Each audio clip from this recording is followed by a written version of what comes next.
Something Alex and I were talking about right before recording this is just there's something beautiful about like being able to think of an idea that you want to create and then just instantaneously produce it.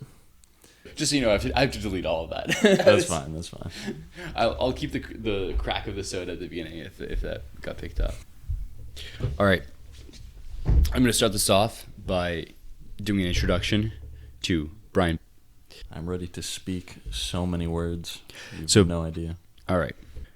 Brian is a very close friend of mine. Brian majored in media and communication at UMass Amherst. Is that right? Yeah, pretty much that. And I also did film before it was like an official thing you could major in. Yes. And then for the last couple years, Brian has led the social media and marketing at a plumbing company.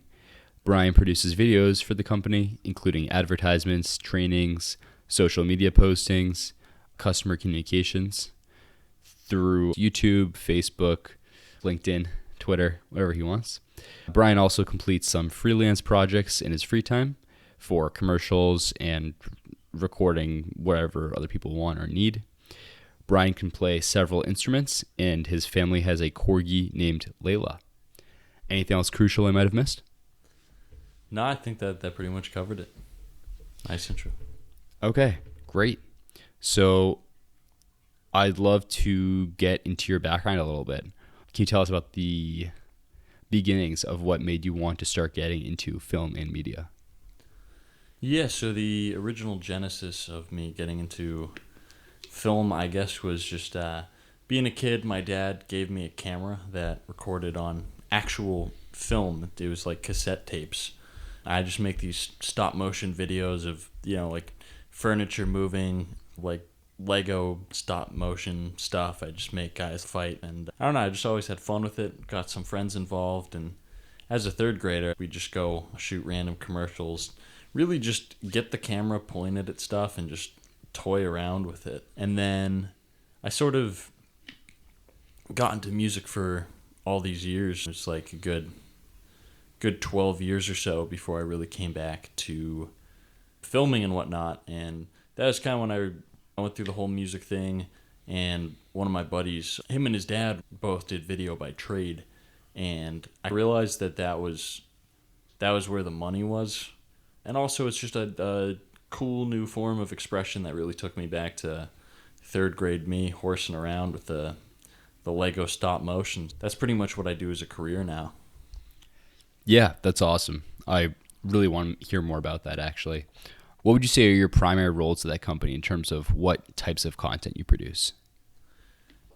Essentially, this all started during the COVID shutdown. I just got out of college, and kind of my whole job field, I wanted to go into marketing and, work in some kind of advertising.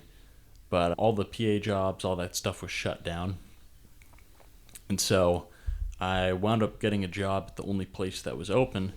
It was an essential service, which was a plumbing and heating company. We live up in the north, so it's pretty cold here. So if people's heat turns off, they can die or your pipes can freeze and it destroy your house. So it's deemed an essential service and they can't be shut down. And I almost wound up there by accident from Indeed, but it was probably one of the greatest decisions I made during that time period. I didn't know that you went to the plumbing company because it was considered an essential service. It was one of the companies still operating at pretty much full capacity. Makes perfect sense in hindsight, of course. What was some of the first content they had you produce there? Yeah, so pretty much one of the first things that I produced for the company was actually a series of video testimonials, which was interesting to me because a lot of the reason I got into film, music, stuff like that is making cool, creative content, just going out and shooting things that inspired me and I thought was cool. And then, I was trying to get into the advertising world anyway, but a lot of times you see ads and they're flashy or they try to have some kind of hook and be funny and whatever and somehow grab your attention. But actually one of the things that I focused on most within the plumbing and heating world ironically, is extremely boring. And that's not to disparage it, because you can have the flashiest ad in the world, everyone can watch it, but what happens a lot of times is people don't trust you enough to let your employees come in. So one thing that was huge for that company that I didn't even understand at the time I was doing it was just getting people who would use the business, who really liked the business, the people they'd worked with, the owners of the company, and just getting them to say that on camera and then publishing it online.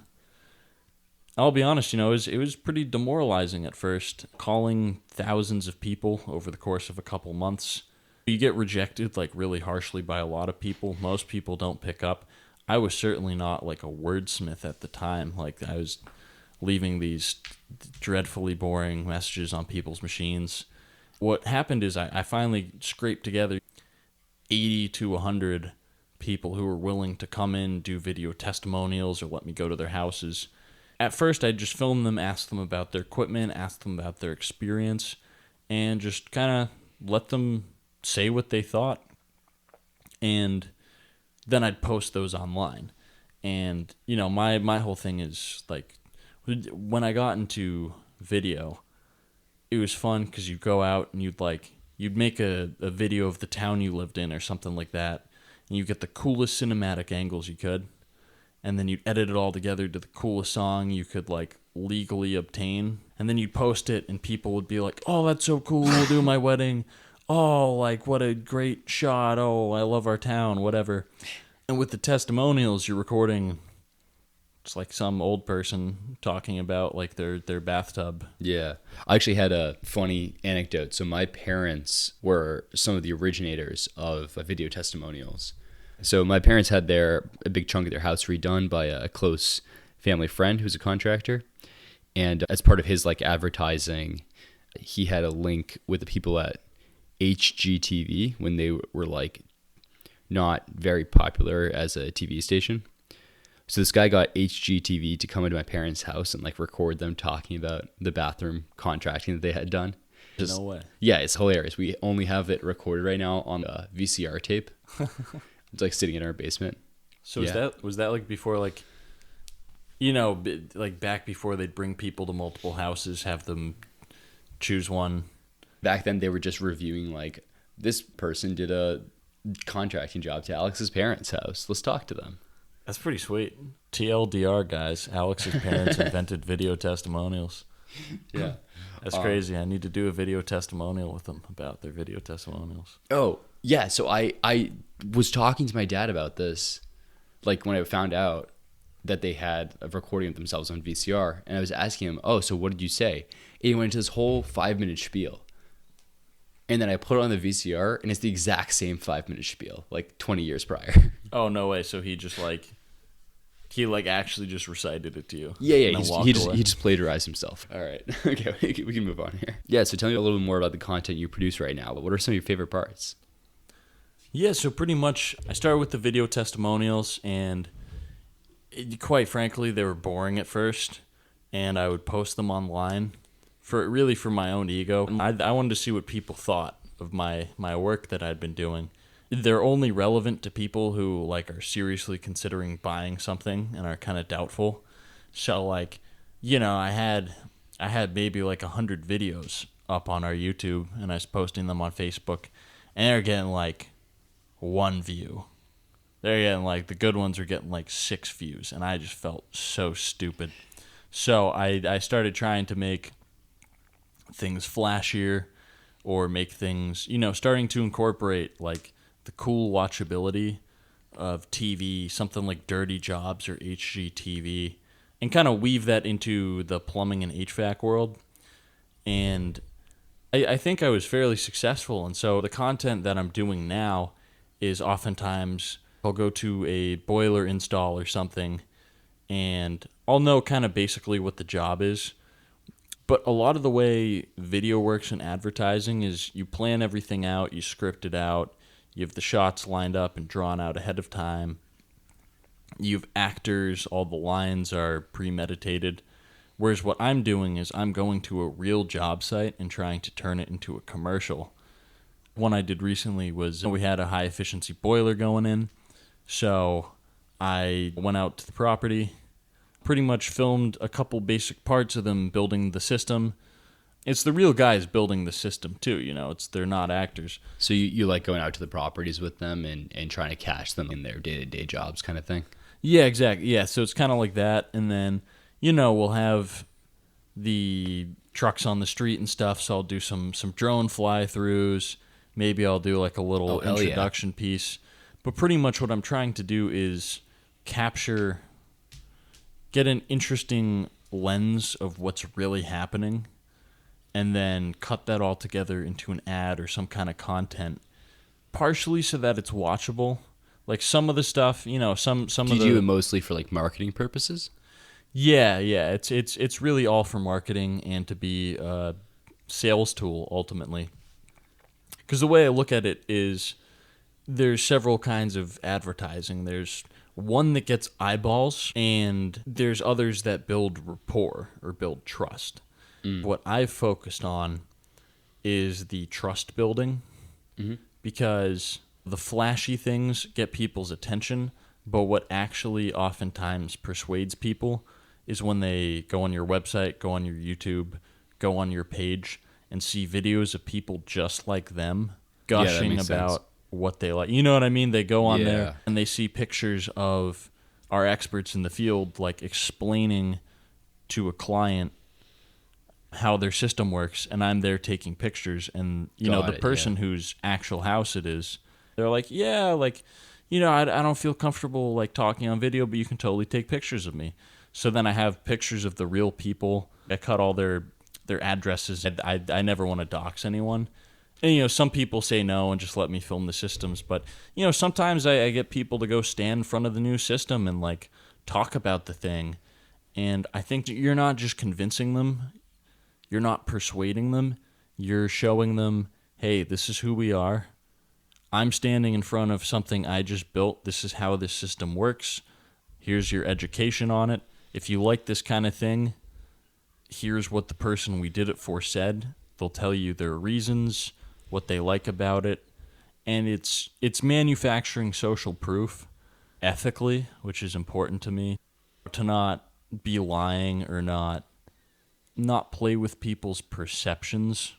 It's good to like have that honest feedback from the customers, right? Yeah, exactly, because you can't fake that, and I think there's definitely things I could do better in terms of getting more attention or just making things look more professional. Like when you're on a job site, sometimes there's not like a sexy way to saw pipes in a basement. That's all right though. And then you also do a lot of recordings for training purposes, right? Because I remember you telling me something about a video that went viral in high school. It's for training purposes. Yeah. I'm glad you brought that up. So that's one thing I really want to get into is educational videos and series. I think that's one of the big potentials of the internet. You can use it for mindless entertainment, but you can also use it to get a world-class education on literally anything, and you can change your life in such a massive way.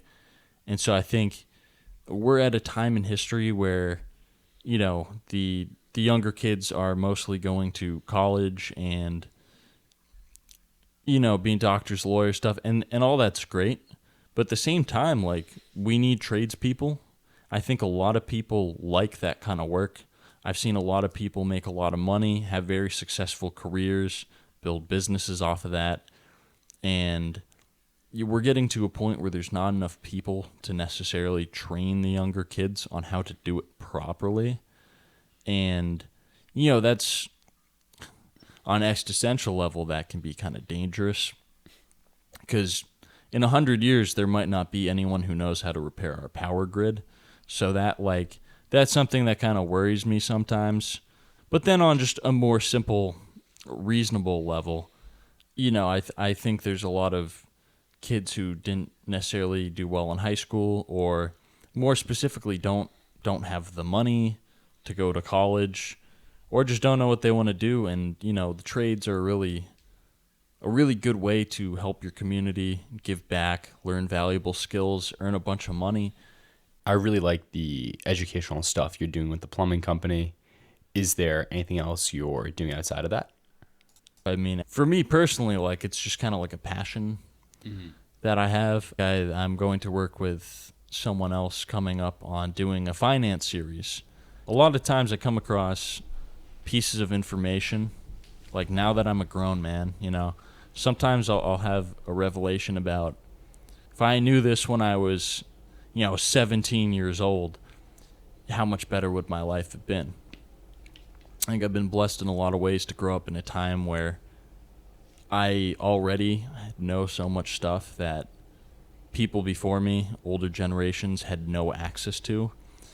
So I think one of the big opportunities for me with the skill set I have is just being able to condense things that can help people into easily digestible information products and then spreading them around to, just help society in general. Yeah, I think that's a really important goal and something that's really cool to see you strive towards from the sidelines. Given some of the recent developments in AI and technology and where those developments are expected to go in the future, how do you think, if at all, that may change your experience in film and media? I think a lot of people are nervous about AI and computers and machine learning and everything. I think that's one of those conservation of energy things where technological progress is not necessarily destroying jobs. It's just kind of transmuting existing fields into other ones.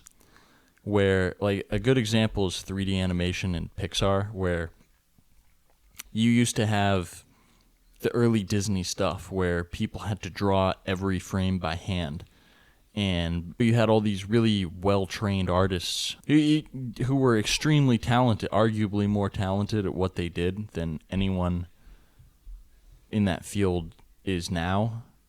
And what happened is when 3D animations first started coming out, a lot of the guys who were working on Pixar, they had people worried because they're thinking people are going to learn how to draw on computers. They're going to be able to replace us. So there were strikes, there was panic. And what wound up happening is, we got movies like Shrek, movies like Cars and The Incredibles, which I grew up with and I think a lot of us really love. And I think having 3D drawing abilities in a computer software, that didn't replace artists. It just opened up a field for different types of art. Like it changes the game, but I don't think it spoils it. Sometimes the editing is really rewarding in the sense that I get to watch my vision come to fruition and really watch the pieces of the puzzle come together. And that's what I like about it. But dude, sometimes it's a slog. Like sometimes it just sucks. Yeah. So, there's a part of me that was fearful about the AI at first.